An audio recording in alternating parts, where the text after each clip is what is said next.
Добро, јас се надевам дека јавноста ќе следи, ќе го види ова одбивање на овој амандман и апсолутно со тоа сметам дека ваквиот арогантен однос на власта кон вработените во Република Македонија конечно и ќе си ја добие заслужената казна, бидејќи свесни сте дека доаѓаат избори, можеби планот ви е овој најмегаломански буџет досега и да си го истрошите додека се случат тие избори, да направите уште поголеми штети за државата и за вработените, но бидете убедени дека вработените ова нема да ви го заборават и ги повикувам сите, не само Конфедерација на слободни синдикати, вие и пензионерите ги извадивте на улица. Сите, апсолутно сите треба да ве казнат на следните избори, затоа што навистина овој однос е нечовечки, а морам да нагласам дека е противзаконски. Значи не почитувате закон.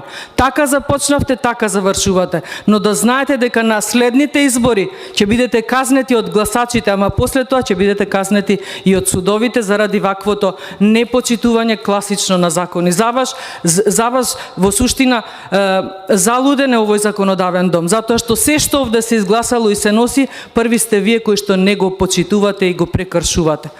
Па што да зборувам за ветување или нешто слично. Закон не почитувате, потпишан колективен договор.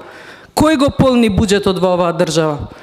Како го проектиравте 5,5 милиарди денари, а немате по 2800 да земат вработените во јавниот сектор, нешто што го има во колективен договор, нешто што е согласно закон за минимална плата. Но добро е јавноста да гледа, а вам не знам дали да ви честитам на храброста, а се надевам дека истата ќе имате и на следните избори кога ќе го доживеете најголемиот пораз, токму заради ваквото арогантно однесување. Благодарам, председател.